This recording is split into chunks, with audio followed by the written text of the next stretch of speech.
Maoist ఉద్యమానికి సంబంధించి నిఘా వర్గాలు రూపొందించిన తాజా నివేదిక సంచలనమైన విషయాలను వెలుగులోకి తెచ్చింది.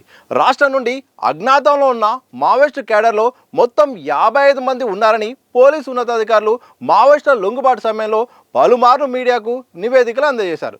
జనవరి 3న PLGA 1 బెటాలియన్ కమాండర్ బార్సే దేవా లొంగుబాటు కార్యక్రమంలో కేవలం 17 మంది మాత్రమే పార్టీ కార్యక్రమాల్లో చురుగ్గా ఉన్నట్టు నిఘా వర్గాలు తేల్చాయి. మిగిలిన 38 మంది ఆచూకీ తెలియరాలేదని వెల్లడైంది.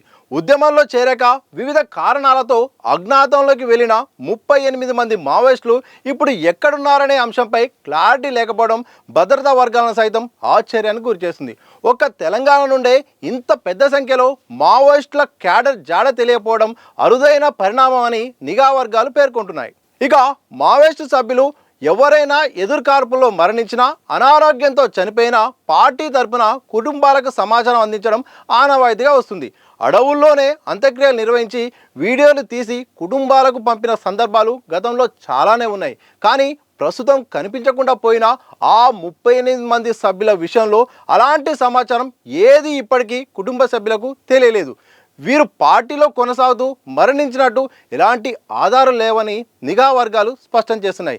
అధికారుల అంచనా ప్రకారం అజ్ఞాతంలో ఉన్న సమయంలోనే ఈ కేడర్ ఉద్యమానికి పూర్తిగా దూరమై ఉండొచ్చని భావిస్తున్నారు. కొందరు గుర్తింపులు మార్చుకొని ఎక్కడో సాధారణమైన జీవితం గడుపుతూ ఉండే అవకాశం అనుమానిస్తున్నారు. నిఘా తీవ్రత తక్కువగా ఉన్న కాలంలో కొందరు విదేశాలకు వెళ్ళిపోయి ఉండొచ్చన్న కోణంలోనూ దర్యాప్తు కొనసాగుతుంది. ఈ అనుమానాలకు బలాన్నిచ్చేలా ఉమ్మడి కరీంనగర్ జిల్లా జగిత్యాల మండలం బీర్పూర్కు చెందిన బల్మూరి నారాయణరావు కేసును నిఘా వర్గాలు ప్రస్తావిస్తున్నాయి. 1980లో పీపుల్స్ వార్లో చేరిన ఆయన దీర్ఘకాలంగా ఉద్యమానికి దూరంగా ఉండి సాధారణ జీవితం గడుపుతున్నట్టు రాష్ట్ర నిఘా వర్గాల విచారణలో తేలింది. 2024 డిసెంబర్లో ఛత్తీస్గఢ్ కాంకేర్ జిల్లా అంతగర్ ప్రాంతంలో ఆయన అరెస్ట్ అయ్యారు.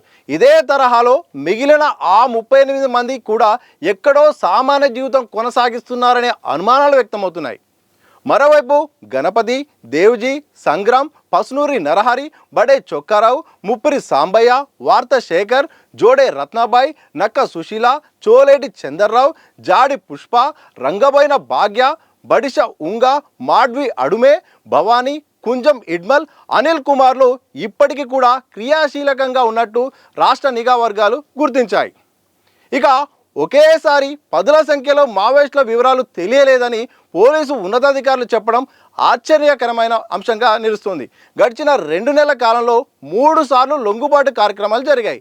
2 కేంద్ర కమిటీ సభ్యులు, 3 స్టేట్ కమిటీ సభ్యులు లొంగిపోయారు. ఆ టైంలోనే మావోయిస్టులు ఎంతమంది ఉన్నారనే వివరాలను CCM, SCM వివరాలతో మీడియాకు చెబుతున్నారు. నవంబర్ 22న 59 మంది, డిసెంబర్ 19న 54 మంది ఉన్నారని తెలిపారు. కానీ PLGA బెటాలియన్ నెంబర్ 1 కమాండర్ దేవా లొంగుబాటు కార్యక్రమంలో కేవలం 17 మంది మాత్రమే ఉన్నారన్న విషయం బహిర్గతమైంది. ఈ విషయంలో పోలీస్ నిఘా వర్గాల తీరు విస్మయం కలిగిస్తుంది. పోలీసులు తెలిపిన వివరాలపై CPI మావోయిస్ట్ పార్టీ సైతం ఇంకా స్పష్టత ఇవ్వలేదు. అయితే చాలామంది అయితే మాత్రం ఈ విషయంలో చర్చించుకుంటున్నారు. ప్రధానంగా అయితే మాత్రం ఈ తెలంగాణ పోలీసుల విషయంలో మాత్రం ఎందుకు 17 మంది మాత్రమే ఉన్నారనే ఒక క్వశ్చన్ను రైజ్ చేశారు. ఆ దేవా సంబంధించిన లొంగుబాటు కార్యక్రమంలో ఇదే అంశాన్ని ప్రధానంగా తీసుకున్నారు. దీనికి చాలామంది విశ్లేషకులు అయితే మాత్రం ఈ ఒక అంశాన్ని అయితే చెప్తున్నారు. ఏంటంటే మావోయిస్టు రహిత తెలంగాణగా ఒక రికార్డు కోసం అయితే మాత్రం తెలంగాణ పోలీసులు చూస్తున్నారు. ఇప్పటికే యూపీ కూడా మావోయిస్టు రహిత రాష్ట్రంగా గుర్తింపు పొందింది. మరోవైపు డీజీపీగా శివధర్ రెడ్డి ఆధ్వర్యంలో మావోయిస్టు రహిత తెలంగాణ అయితే మాత్రం తన కెరియర్లో ఒక గుర్తింపుగా ఉంటుందని భావిస్తున్నట్టు తెలిసింది. అలాగే విచారణలో భాగంగా ఆ వివరాలను కనుక చూస్తే మాత్రం యాక్టివ్గా 17 మంది మాత్రమే ఉన్నారు.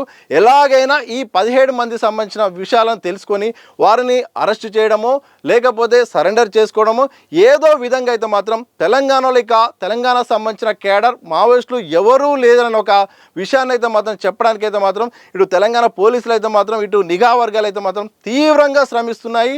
ఇలా మొత్తానికి ఇటు కేంద్రం దగ్గర కూడా అలాగే దేశవ్యాప్తంగా కూడా తెలంగాణ పోలీసుల సత్తా చాటాలి. ఇక మావోయిస్టులు మా రాష్ట్రంలో ఎవరూ లేరు అనే సంకేతాలు ఇవ్వాలని అయితే మాత్రం డీజీపీ అలాగే తెలంగాణ పోలీసులు అయితే మాత్రం చూస్తున్నట్టు అర్థమైంది. ఎందుకంటే లొంగుబాటు కార్యక్రమంలో ఈ అంశాన్ని నొక్కి వంకాయనిచ్చినట్టు చెప్పారు. ఈ అంశాన్ని ప్రధానంగా చెప్పి ఇది చాలా ముఖ్యమైన అంశం, చాలా గుర్తుపెట్టుకోవాల్సిన అవసరం. 17 మంది మాత్రం ఉన్నారు. మేము 60 మంది ఉన్నాం అనుకున్నాము, 56 మంది అనుకున్నాము, 50 పైగా అనుకున్నాం. కానీ విచారణలో తేలితే మాత్రం 17 మందే ఉన్నారు. మిగతా వాళ్ళు ఎక్కడున్నారో తెలియదు, వాళ్ళ సమాచారం తెలియదు. కొందరు అనారోగ్య కారణాల వల్ల కూడా దూరంగా ఉండొచ్చు, సామాన్య జీవితం గడపవచ్చు అని కూడా డీజీపీ చెప్పడంతో ఇక రాష్ట్రంలో ఇక మావోయిస్టులు ఇక్కడ కేడర్ వాళ్ళు లేదనే ఒక సంకేతం అయితే చెప్తుంది. కానీ మావోయిస్ట్ పార్టీ నుండి ఎలాంటి ప్రకటన రావలేదు. ఆ పార్టీ నుండి వచ్చే ప్రకటన బట్టి కూడా ఆధారపడి ఉంటుంది.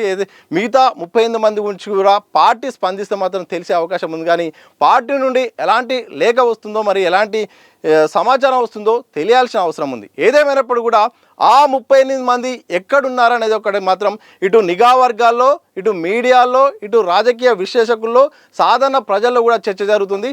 కేవలం 17 మందే తెలంగాణలో ఉండడం ఏంటని ఒక సస్పెన్స్ అయితే ఉంది. దీనికి త్వరలో మరి పార్టీ నుండి లేఖ వచ్చినా, లేకపోతే నిఘా వర్గాల నుండి స్పష్టమైన సమాచారం కానీ ప్రకటన కనుక చేస్తే మాత్రం ఒక క్లారిటీ వచ్చే అవకాశం ఉంది. ఇలాంటి వీడియోలు మీకు నచ్చినట్టయితే దిశ టీవీని లైక్ చేయండి, షేర్ చేయండి, చివరిగా సబ్స్క్రైబ్ చేసుకోండి.